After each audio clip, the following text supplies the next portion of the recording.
So we will officially call the meeting to order.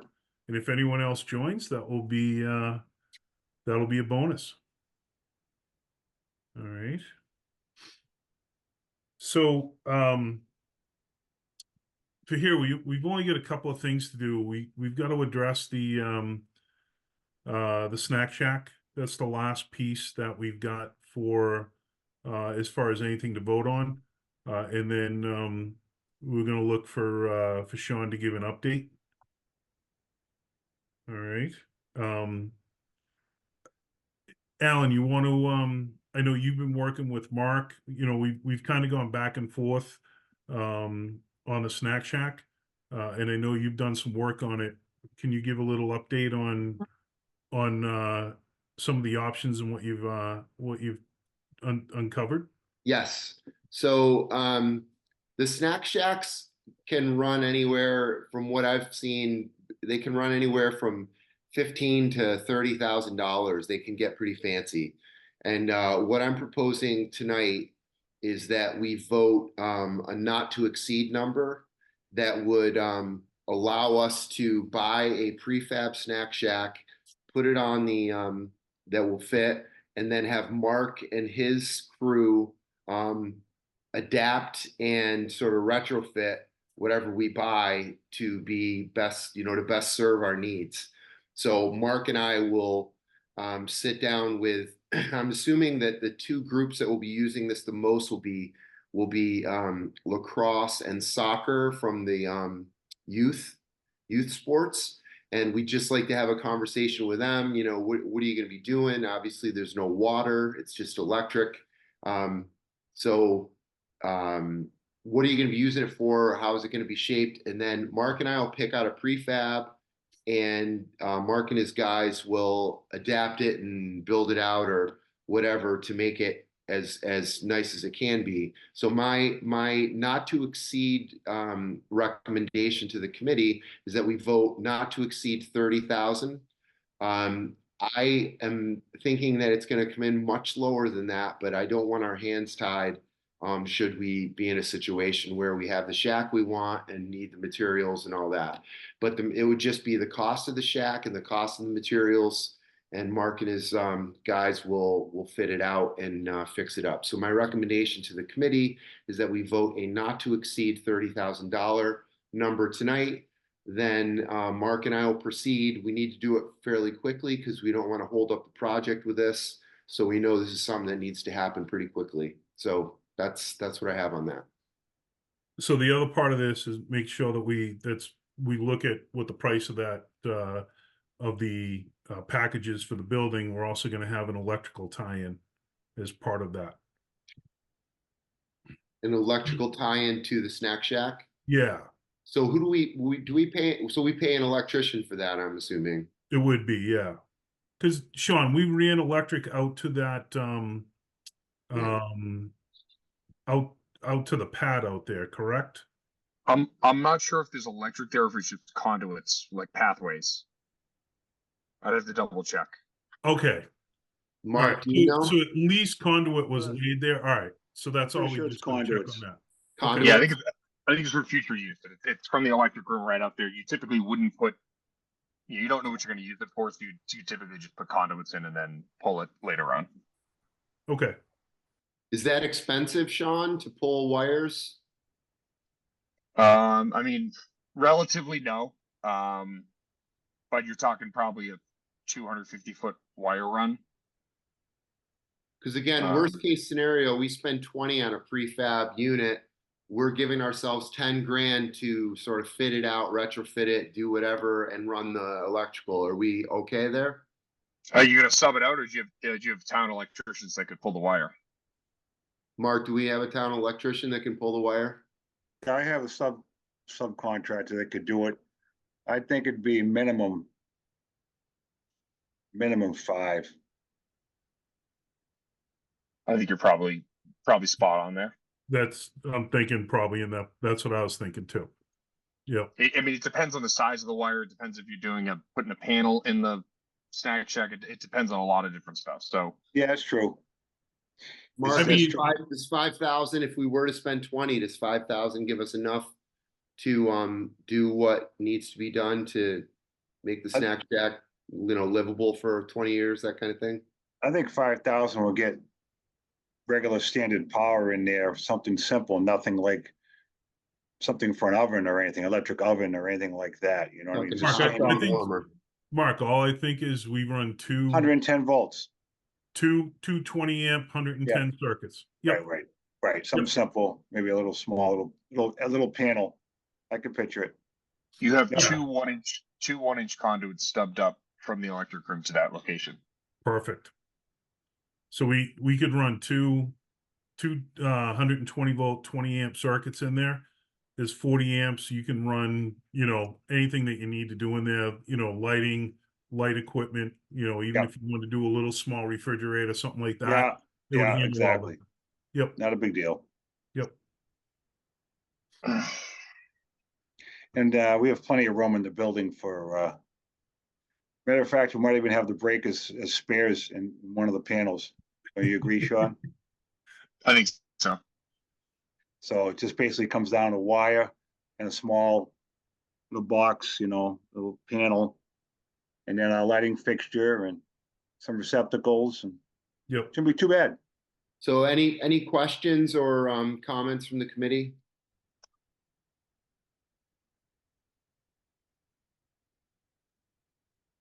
I'll make a motion to approve the snack shack for not to exceed $30,000. We got a Second, motion. We got a second. yeah.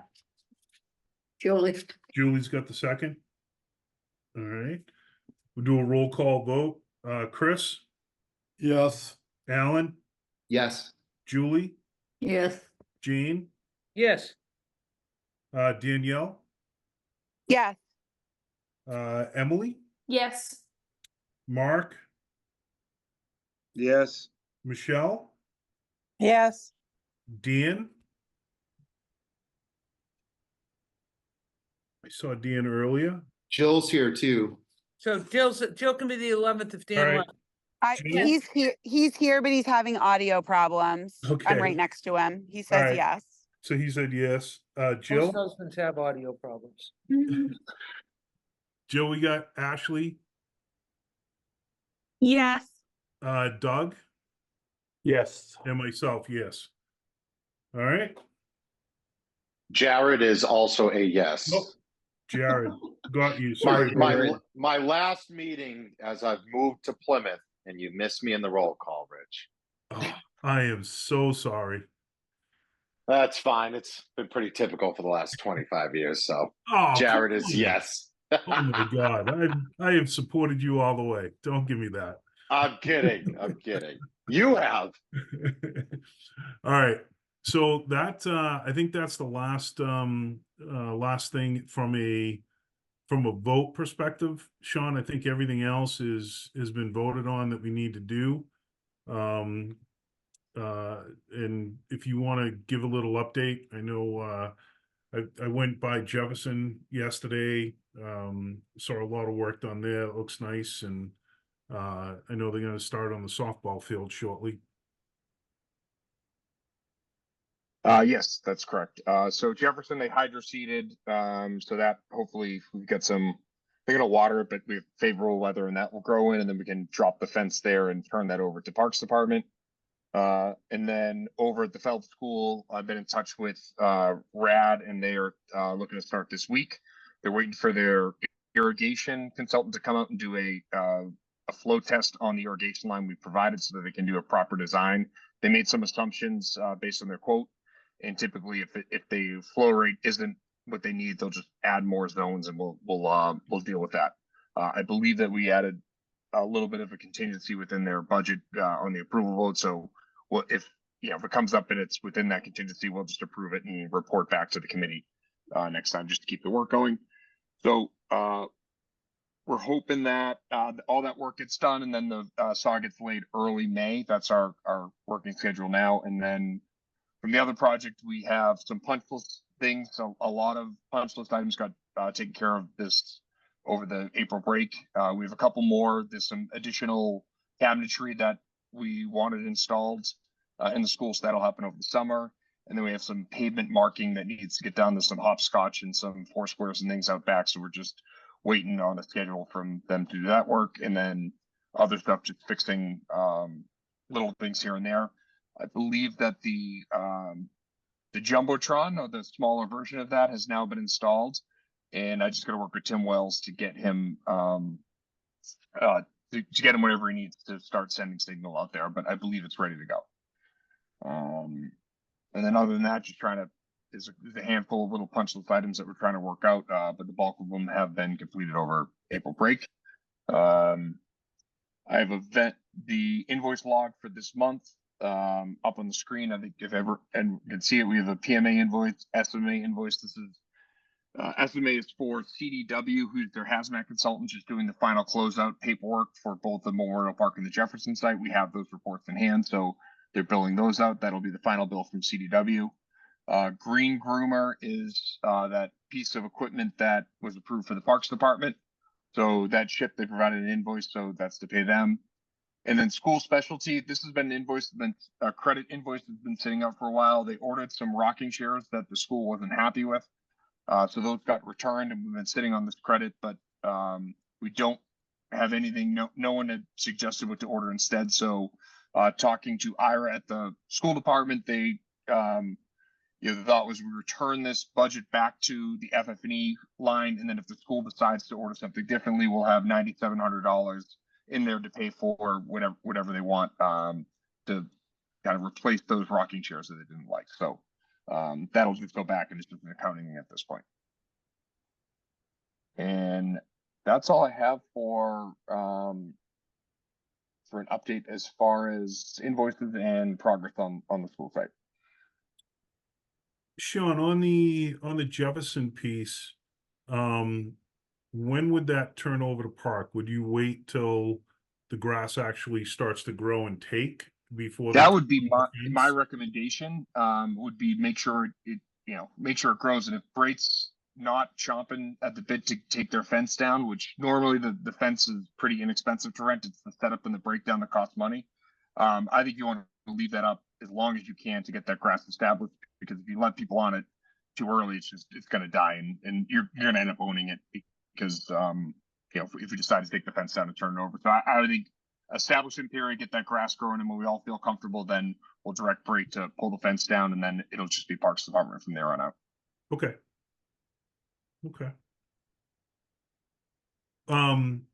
Realistic, when do you feel that this project would be complete and looking to close out?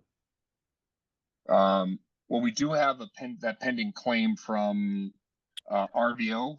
Yeah. So we're looking to potentially do mediation with them to see if we can settle it outside of court. We're going back and forth with their attorneys and our attorneys on that. And we cannot close out the project through the MSBA until that is decided on or settled.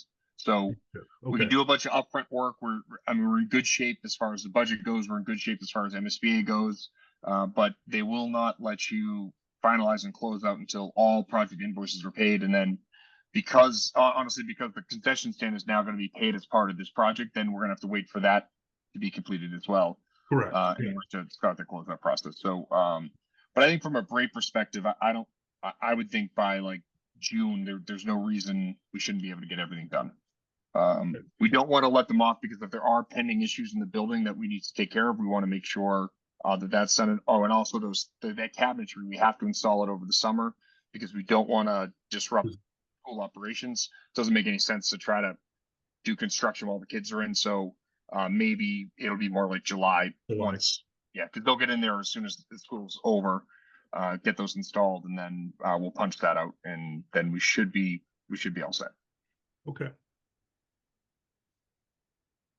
Anyone else have any questions or anything?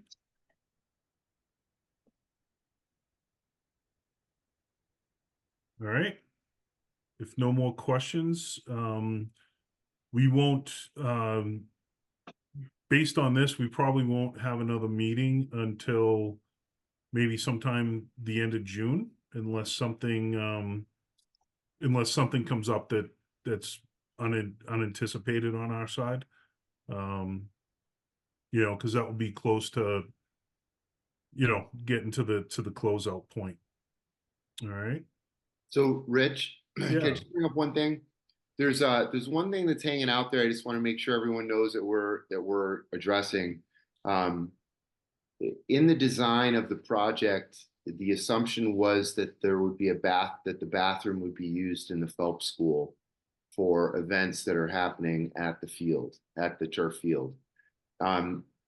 We've talked about this. It's not as simple as that. We would need a detail each time that bathroom was used. So that issue is still hanging out there. So, for example, you know, if there's a practice, there's a this, there's a that, there's no place for anyone to go to the bathroom. We're going to have to address that. You know, Parks Department is in charge of that area. So, porta potties or whatever we're going to do is probably going to end up being in the Parks Department realm. But I just want everyone to know that that's still sort of hanging out there, and I don't want anyone to think that that's been forgotten.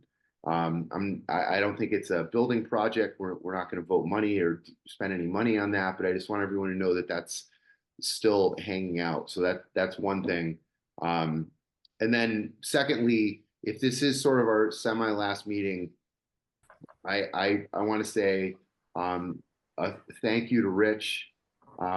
Rich, I came to you many years ago and asked you to chair this committee, and you have been phenomenal, and I appreciate it. Sean, the fact that you're still on this project is amazing. I've been That through was other the smartest projects. thing we did as a committee. Really, really. No, I mean it. And everyone who's on this call, who's been on this for this many years, we're all older and grayer than we were when we started.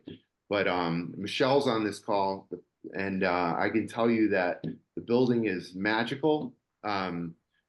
And I hope everyone feels really proud of what this committee has helped to see through.